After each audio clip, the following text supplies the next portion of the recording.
ಹೀಗೆ ಎಷ್ಟೋ ಬಾರಿ ನಾವು ಯಾವುದಾದ್ರು ಒಂದು ದ್ರವ್ಯದ ಗುಣದ ಪರಿಚಯ ಇಲ್ಲದೇ ತಪ್ಪಾಗಿ ನಾವು ವಿರುದ್ಧವಾಗಿ ಅರ್ಥ ಮಾಡಿಕೊಂಡು ಒಂದೋ ಅದರ ಬಳಕೆಯನ್ನು ಬಿಟ್ಟುಬಿಡ್ತೇವೆ, ಇನ್ನೊಂದು ಅತಿಯಾಗಿ ಬಳಕೆ ಮಾಡ್ತೇವೆ. ಅಲ್ಲಿ ಮೆಂತೆ ಮತ್ತು ಅರಿಶಿಣದ ಕಾಂಬಿನೇಷನ್ ಫ್ಯಾಂಟಾಸ್ಟಿಕ್ಕಾಗಿ ಕೆಲಸ ಮಾಡುತ್ತೆ. ಇವೆರಡೂ ಕೂಡ ಡಯಾಬಿಟಿಸಲ್ಲಿ ತುಂಬ ಹೆಲ್ಪ್ಫುಲ್ ಆಗುವಂಥದ್ದು. ಇದೇ ಬ್ಲೀಡಿಂಗ್ ಚೆನ್ನಾಗಿ ಆಗೋ ಥರ ನೋಡ್ಕೊಳ್ಳೋ ಕಾರಣದಿಂದ ಇದನ್ನು ಈ PCOD ಅಂತ ಸಮಸ್ಯೆಗಳಲ್ಲೂ ಕೂಡ ಉಪಯೋಗಿಸ್ಬೋದು. ಅದಕ್ಕೊಂದು ಒಳ್ಳೆ ಲೇಹ್ಯ ಮಾಡೋದನ್ನು ಹೇಳ್ಕೊಡ್ತೇನೆ ನಾನು. ಇವಿಷ್ಟೇ ಅಲ್ಲದೇ ಭಾಳಷ್ಟು ರೀತಿಯ ಹೆಲ್ಪ್ ಮೆಂತೆಯಿಂದ ಆಗುತ್ತೆ. ಆದರೆ ಮುಂದಿಂದು ಏನಂತಂದರೆ ಯಾರಿಗೆ ಬೇಡ ಅಂತ ಇದನ್ನು ನಾವು ನೆನಪಿಟ್ಕೊಳ್ಬೇಕು. ನಮಸ್ಕಾರ. ಕೆಲವು ವರ್ಷಗಳ ಹಿಂದೆ ಒಬ್ಬರು ಪೇಷಂಟ್ ಬಂದಿದ್ದರು. ಅವ್ರ ಕಂಪ್ಲೇಂಟ್ ಏನು ಅಂದರೆ ಏನು ಮಾಡಿದರೂ ಪಾದದ ಉರಿ ಕಡಿಮೆ ಆಗ್ತಾ ಇಲ್ಲ ಅಂತ.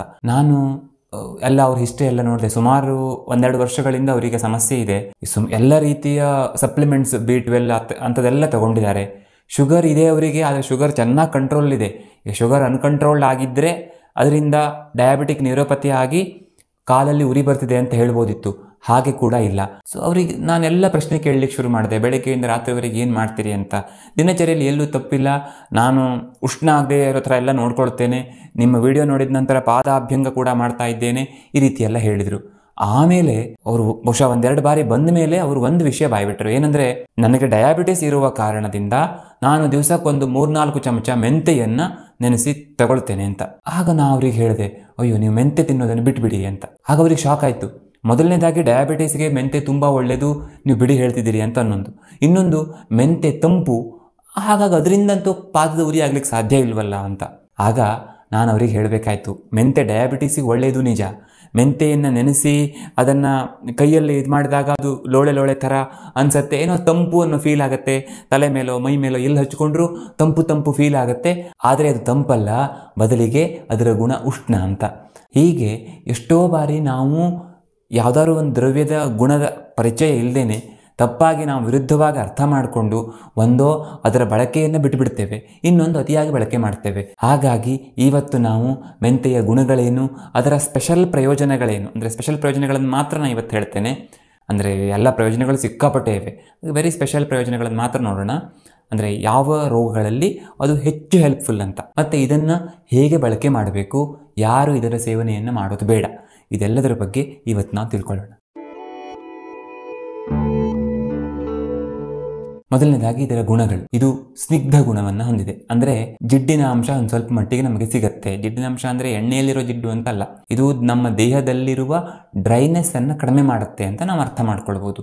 ಸೊ ಈ ಸ್ನಿಗ್ಧ ಗುಣದ ಕಾರಣದಿಂದ ನಮಗೀಗ ಹೊಟ್ಟೆಯಲ್ಲಿ ಉರಿ ಆಗ್ತದೆ, ನಾವು ಅದನ್ನು ಮೆಂತೆಯನ್ನು ನಾವು ನೆನೆಸ್ಕೊಂಡು ತಗೊಂಡಾಗ ನಂಗೆ ಉರಿ ಕಡಿಮೆ ಆಯಿತು, ಅಥವಾ ಕಾನ್ಸ್ಟಿಪೇಷನ್ ತುಂಬ ಇದೆ, ಮಲ ಗಟ್ಟಿಯಾಗಿ ಹೋಗುತ್ತೆ, ಮೆಂತೆಯನ್ನು ನೆನೆಸ್ಕೊಂಡು ತಗೊಂಡ ನಂತರ ಮಲಬದ್ಧತೆ ಕಡಿಮೆ ಆಯಿತು, ಈ ರೀತಿ ನೀವು ಹೇಳೋದನ್ನು ಕೇಳಿರ್ಬೋದು. ಇದಕ್ಕೆ ಉಷ್ಣ ಗುಣ ಇದ್ದರೂ ಕೂಡ ಇದರ ಈ ಸ್ನಿಗ್ಧ ಗುಣದ ಕಾರಣದಿಂದಾಗಿ ಡ್ರೈನೆಸ್ ಕಡಿಮೆ ಆಗುತ್ತೆ.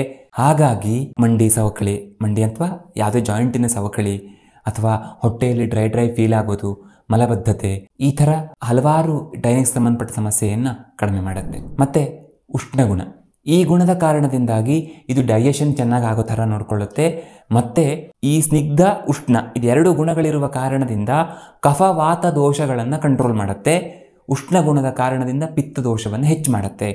ಕಫ ವಾತಕ್ಕೆ ಸಂಬಂಧಪಟ್ಟ ಸಮಸ್ಯೆ ಇರುವಂಥ ರೋಗಿಗಳು ಮೆಂತೆಯನ್ನು ಚೆನ್ನಾಗಿ ತಗೊಳ್ಬೇಕು. ಪಿತ್ತ ಸಿಕ್ಕಾಪಟ್ಟೆ ಆಗುವವರು ಮೆಂತೆಯನ್ನು ತಗೊಳ್ಬಾರ್ದು ಅಂತಿಲ್ಲ, ಸ್ವಲ್ಪ ಕಡಿಮೆ ಸೇವನೆ ಮಾಡಬೇಕು. ತೆಗೆದುಕೊಂಡ್ರೆ ಅದರ ಜೊತೆಗೆ ಅಥವಾ ತೆಗೆದುಕೊಳ್ಳುವ ಸಮಯದಲ್ಲಿ ತುಪ್ಪ, ಹಾಲು ಇಂಥವನ್ನು ಬಳಕೆ ಮಾಡಬೇಕು. ಇನ್ನು ಇದರ ವೆರಿ ಸ್ಪೆಷಲ್ ಪ್ರಯೋಜನಗಳು. ಮೊದಲನೇದಾಗಿ ದೀಪ್ತಿಕರಿ ಅಂತ ಹೇಳ್ತಾರೆ, ಅಂದರೆ ಡೈಜೆಷನ್ ಪವರನ್ನು ಇಂಪ್ರೂವ್ ಮಾಡುತ್ತೆ. ಎಸ್ಪೆಷಲಿ ಗ್ಯಾಸ್ ಟ್ರಬಲ್ ಸಮಸ್ಯೆಯವರಿಗೆ ತುಂಬ ಹೆಲ್ಪ್ಫುಲ್.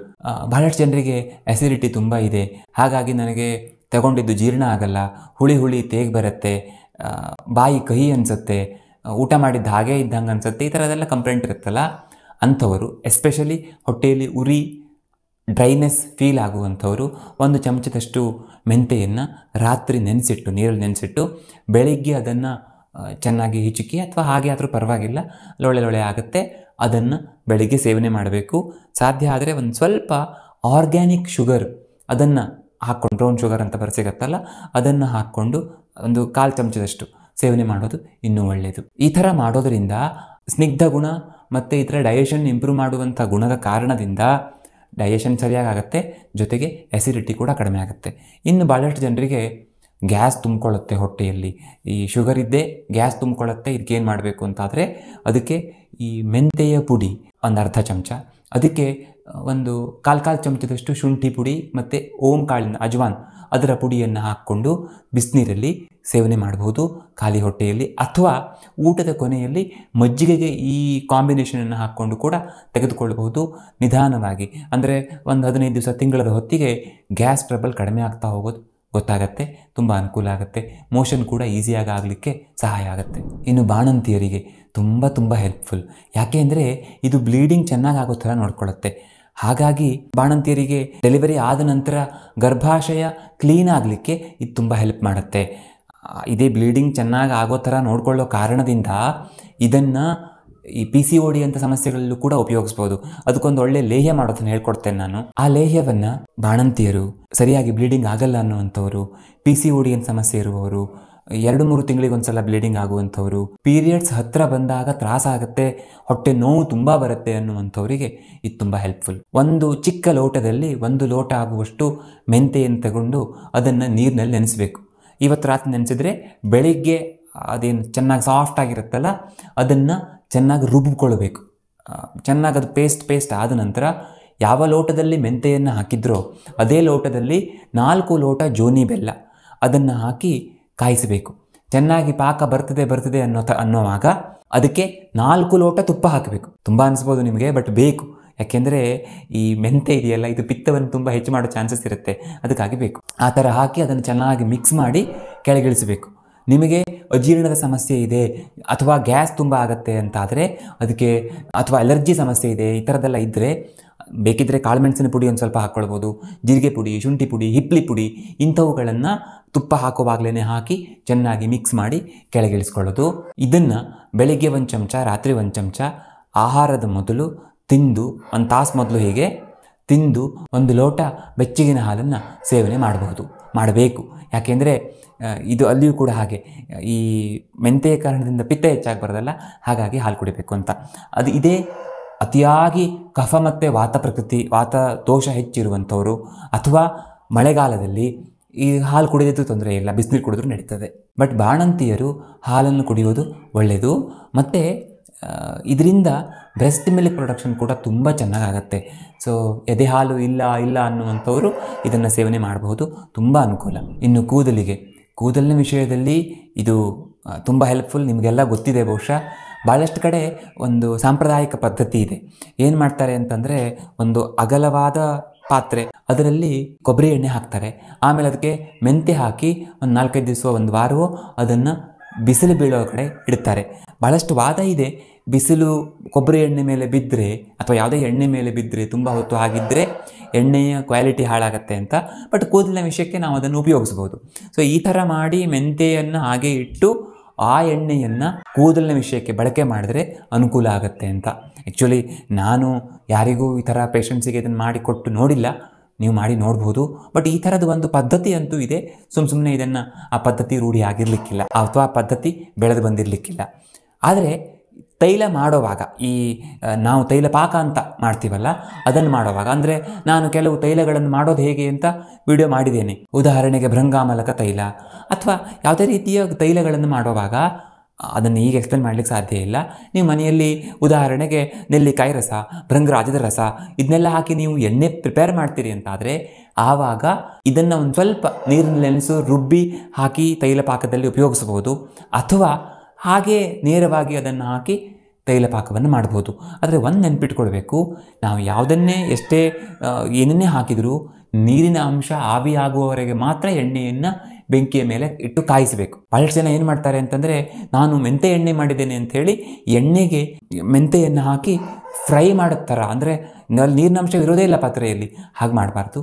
ನಾವು ಯಾವುದ್ರದ್ದು ಜ್ಯೂಸು, ಯಾವುದ್ರದ್ದೇ ಅದರ ಒಂದು ಕಷಾಯ ಈ ಥರ ಹಾಕಿದರೆ ಜೊತೆಗೆ ಮೆಂತೆಯನ್ನು ಹಾಕಿ ಆ ನೀರಿನಂಶ ಆವಿಯಾಗುವವರೆಗೆ ಅದನ್ನು ಬತ್ತಿಸಿ, ಆ ಮೆಂತೆಯ ಗುಣ ಎಲ್ಲ ಇದಕ್ಕೆ ಬಿಟ್ಕೊಂಡಿರುತ್ತೆ, ಆ ಎಣ್ಣೆಯನ್ನು ಬಳಕೆ ಮಾಡ್ಬೋದು. ಇನ್ನೊಂದು ಹೇರ್ ಕಂಡೀಷ್ನರ್ ಆಗಿ ಮೆಂತೆ, ನಾನು ಹೇರ್ ಪ್ಯಾಕ್ ಮಾಡೋದನ್ನು ಹೇಳಿದ್ದೆ, ಅದರಲ್ಲಿ ಮೇನ್ ಇಂಗ್ರೀಡಿಯೆಂಟ್ ಮೆಂತೆ ಆಗಿತ್ತು. ಯಾಕೆ ಅಂದರೆ, ಒಂದು ಅದರ ಲೋಳೆ ಗುಣದಿಂದ ಹೆಡ್ ಪ್ಯಾಕ್ ತುಂಬ ಚೆನ್ನಾಗಿರುತ್ತೆ, ಇನ್ನೊಂದು ಕೂದಲಿಗೆ ತುಂಬ ಒಳ್ಳೆಯದು ಅಂತ. ಸೊ ಈ ಮೆಂತೆಯನ್ನು ನೀರಿನಲ್ಲಿ ನೆನೆಸಿ ಅದನ್ನು ರುಬ್ಬಿಕೊಂಡು ಈ ನಾವು ಅಂಟ್ವಾಳಕಾಯಿನ ನೀರನ್ನು ಹಾಕಿ ಕೂದಲು ತೊಳ್ಕೊಂಡ್ರೆ ರಫ್ ಆಗುತ್ತಲ್ಲ, ಅದಕ್ಕೆ ಕಂಡೀಷ್ನರ್ ಥರ ಈ ಪೇಸ್ಟನ್ನು ಹಾಕ್ಕೊಳ್ಬೋದು. ಅಥವಾ ಈ ಪೇಸ್ಟನ್ನು ಹೆಡ್ ಪ್ಯಾಕ್ ಥರ ಉಪಯೋಗಿಸ್ಬೋದು. ಆ ಹೆಡ್ ಪ್ಯಾಕಿನ ವೀಡಿಯೋವನ್ನು ಈ ವಿಡಿಯೋದ ಕೊನೆಯಲ್ಲಿ ಕೊಡ್ತೇನೆ, ಅದನ್ನು ನೋಡಿಕೊಂಡು ನೀವು ಮಾಡ್ಕೊಳ್ಬೋದು. ತುಂಬ ಚೆನ್ನಾಗಾಗುತ್ತೆ ಕೂದಲಿನ ವಿಷಯದಲ್ಲಿ. ಒಂದು ವೇಳೆ ಆ ಹೆಡ್ ಪ್ಯಾಕ್ ಮಾಡ್ಕೊಳ್ಳಿಕ್ಕೆ ಆಗಲ್ಲ ಅನ್ನುವಂಥವರು ಬರೀ ಮೆಂತೆಯನ್ನು ನೆನೆಸಿ ರುಬ್ಬಿ ಪೇಸ್ಟನ್ನು ಹೆಡ್ ಪ್ಯಾಕ್ ಥರ ಉಪಯೋಗಿಸಿದ್ರು ಯೂಸ್ ಆಗುತ್ತೆ. ಕೂದಲು ಸಿಲ್ಕಿ ಅಂತ ಹೇಳ್ತೀವಲ್ಲ, ಆ ಥರ ಆಗುತ್ತೆ. ಇನ್ನು ಡಯಾಬಿಟಿಸ್, ನಿಮಗೆಲ್ಲರಿಗೂ ಗೊತ್ತಿದೆ ಡಯಾಬಿಟಿಸ್ಗೆ ಮೆಂತೆ ಒಳ್ಳೆಯದು ಅಂತ. ತುಂಬ ರಿಸರ್ಚ್ಗಳು ಕೂಡ ಆಗಿವೆ, ಮೆಂತೆಯಿಂದ ಡಯಾಬಿಟಿಸಲ್ಲಿ ತುಂಬ ಹೆಲ್ಪ್ ಆಗುತ್ತೆ ಅನ್ನೋದು. Especially type 2 ಡಯಾಬಿಟೀಸಲ್ಲಿ. ಟೈಪ್ 1ನಲ್ಲಿ ವಿಶೇಷ ಹೆಲ್ಪ್ ಆಗಲಿಕ್ಕೆ ಸಾಧ್ಯ ಇಲ್ಲ. ಟೈಪ್ 2 ಡಯಾಬಿಟೀಸಲ್ಲಿ ಅಂದರೆ ಸಾಮಾನ್ಯವಾಗಿ ಎಲ್ಲರಿಗೂ 30, 40, 50 ಆದಮೇಲೆ ಬರುತ್ತಲ್ಲ ಆ ಡಯಾಬಿಟಿಸ್ ನಾನು ಹೇಳ್ತಾ ಇರೋದು. ಅಲ್ಲಿ ಮೆಂತೆ ಮತ್ತು ಅರಿಶಿಣದ ಕಾಂಬಿನೇಷನ್ ಫ್ಯಾಂಟಾಸ್ಟಿಕ್ಕಾಗಿ ಕೆಲಸ ಮಾಡುತ್ತೆ. ಇವೆರಡೂ ಕೂಡ ಡಯಾಬಿಟಿಸಲ್ಲಿ ತುಂಬ ಹೆಲ್ಪ್ಫುಲ್ ಆಗುವಂಥದ್ದು. ಹಾಗಾಗಿ ಅರ್ಧ ಚಮಚ ಮೆಂತೆ ಪುಡಿ, ಅರ್ಧ ಚಮಚ ಅರಿಶಿಣ ಪುಡಿಯನ್ನು ಬಿಸಿನೀರಿಗೆ ಹಾಕ್ಕೊಂಡು ನಿತ್ಯ ಸೇವನೆ ಮಾಡಿದರೆ ಶುಗರ್ ಲೆವೆಲ್ ತುಂಬ ಚೆನ್ನಾಗಿ ಕಂಟ್ರೋಲಿಗೆ ಬರುತ್ತೆ. ಬಹಳಷ್ಟು ಜನರಿಗೆ ಹೆಲ್ಪ್ ಯಾಕಾಗಲ್ಲ ಅಂದರೆ ಒಂದು ಉಳಿದೆಲ್ಲ ಚಿಕ್ಕ ಪುಟ್ಟ ಪಥ್ಯಗಳನ್ನು ಕೂಡ ಮಾಡ್ತಾ ಇರಲ್ಲ, ಅಥವಾ ಇದನ್ನು ನಿತ್ಯ ಸೇವನೆ ಮಾಡಲ್ಲ, ನೆನಪಾದಾಗ ಯಾವಾಗಲೂ ಸೇವನೆ ಮಾಡ್ತಾ ಇರ್ತಾರೆ. ಸೊ ದಿವಸಕ್ಕೆ 2 ಬಾರಿ ಈ ಥರ ಮಾಡಿದ್ರಂತೂ ತುಂಬ ಚೆನ್ನಾಗಿರುತ್ತೆ. ಯಾರಿಗೆ ಉಷ್ಣ ಆಗುತ್ತೆ ಅಂತ ಅನಿಸುತ್ತೋ ಅಂಥವರು ಇದಕ್ಕೆ ತುಪ್ಪವನ್ನು ಮಿಕ್ಸ್ ಮಾಡಿ ಅದನ್ನು ಹಾಗೆ ಸೇವನೆ ಮಾಡ್ಬೋದು. ತುಂಬ ಡಯಾಬಿಟಿಸಲ್ಲಿ ಮಾತ್ರ ಎಕ್ಸಲೆಂಟ್ ರಿಸಲ್ಟ್ ಕೊಡುತ್ತೆ, ಅದರಲ್ಲಿ ಯಾವ ಡೌಟೂ ಇಲ್ಲ. ಅಷ್ಟೇ ಅಲ್ಲ, ಇದೇ ಥರದ ಡಯಾಬಿಟಿಸ್ ಹೇಗೆ ಬರುತ್ತೋ ಒಂದು ಸ್ವಲ್ಪ ಮಟ್ಟಿಗೆ ಅದೇ ಕಾಂಬಿನೇಷನ್ ಇರುವಂಥದ್ದು PCOD, ಅಂದರೆ ಹೆಣ್ಮಕ್ಳಲ್ಲಿ ಪಾಲಿಸಿಸ್ಟಿಕ್ ಓವರೀಸ್ ಅಂತ ಆಗುತ್ತಲ್ಲ, ಪೀರಿಯಡ್ಸ್ ಆಗಲ್ಲ, ಬೊಜ್ಜು ಬರುತ್ತೆ, ಅಲ್ಲಿಯೂ ಕೂಡ ಇದು ಹೆಲ್ಪ್ಫುಲ್. ನಾನು ಆಲ್ರೆಡಿ ಹೇಳಿದ್ದೇನೆ. ಯಾಕೆಂದರೆ ಡಯಾಬಿಟೀಸಿಗೂ ಫ್ಯಾಟಿ ಲಿವರ್ಗೂ PCODಗೂ ಒಂದು ಹತ್ತಿರ ಸಂಬಂಧ ಇದೆ.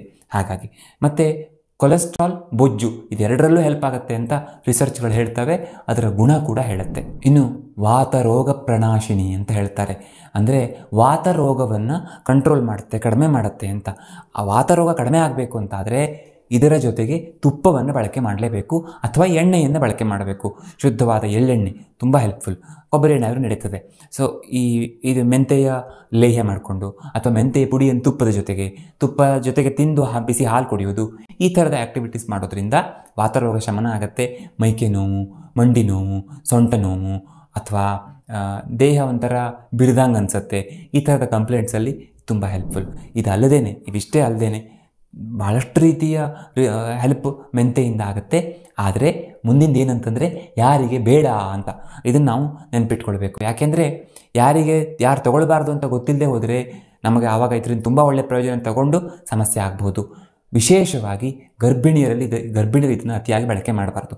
ಎಲ್ಲ ಸ್ವಲ್ಪ ಹೀಗೆ ಅಡುಗೆಯಲ್ಲಿ ಉಪಯೋಗಿಸಿದ್ದನ್ನು ಸೇವನೆ ಮಾಡಬಾರ್ದು ಅಂತಿಲ್ಲ, ಆದರೆ ಮೆಂತೆಯನ್ನು ಗರ್ಭಿಣಿಯರು ಸೇವನೆ ಮಾಡಿದಾಗ ಒಂದು ಗರ್ಭದ ವೃದ್ಧಿಗೂ ಒಳ್ಳೆಯದಲ್ಲ, ಜೊತೆಗೆ ಬೇಗ ಅಂದರೆ 3 ತಿಂಗಳ ಒಳಗಡೆ ಎಲ್ಲ ತುಂಬ ಸೇವನೆ ಮಾಡಿದ್ರೆ ಎಬಾರ್ಷನಲ್ಲಿ ಆಗುವ ಚಾನ್ಸಸ್ ಕೂಡ ಇರುತ್ತೆ. ಹಾಗಾಗಿ ಇದರಿಂದ ಆದಷ್ಟು ದೂರ ಇರೋದು ಒಳ್ಳೆಯದು.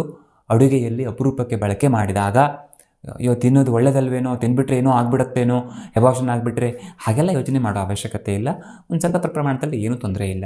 ಇನ್ನು ರಕ್ತಪಿತ್ತ ಪ್ರಕೋಪನೆ ಅಂತ ಹೇಳಿ ಶ್ಲೋಕದಲ್ಲಿ ಹೇಳ್ತಾರೆ. ರಕ್ತಪಿತ್ತ ಅಂತಂದರೆ ಒಂದು ರೋಗ, ಅಂದರೆ ಬ್ಲೀಡಿಂಗ್ ಡಿಸಾರ್ಡರ್. ಎಲ್ಲರೂ ಬ್ಲೀಡಿಂಗ್ ತುಂಬ ಆಗ್ತಾ ಇದ್ದರೆ ಅದರಲ್ಲಿ ಇದು ತೊಂದರೆ ಕೊಡುತ್ತೆ ಅಂತ. ಮತ್ತು ಉಷ್ಣದ ಕಾರಣದಿಂದಾಗಿ ರಕ್ತ ಮತ್ತು ಪಿತ್ತ ದೋಷದ ಸಮಸ್ಯೆಗಳಿದ್ದರೆ ಆಗ ಮೆಂತೆಯನ್ನು ಹೆಚ್ಚಾಗಿ ಬಳಕೆ ಮಾಡೋದು ಬೇಡ. ಯಾಕೆಂದರೆ ಮೆಂತೆ ರಕ್ತ ಪಿತ್ತ ಎರಡಕ್ಕೂ ಅಷ್ಟು ಸರಿಯಾಗಲ್ಲ, ವಿಶೇಷವಾಗಿ ಉಷ್ಣತೆ ತುಂಬ ಜಾಸ್ತಿ ಇದ್ದಾಗ. ಇದಿಷ್ಟು ಮೆಂತೆಯ ಬಗ್ಗೆ ನಾವು ತಿಳ್ಕೊಂಡ್ವಿ. ಮುಂದಿನ ವಿಡಿಯೋದಲ್ಲಿ ಇನ್ನೊಂದು ವಿಶೇಷ ವಿಷಯ ತೆಗೆದು ಸಿಗೋಣ. ಧನ್ಯವಾದ.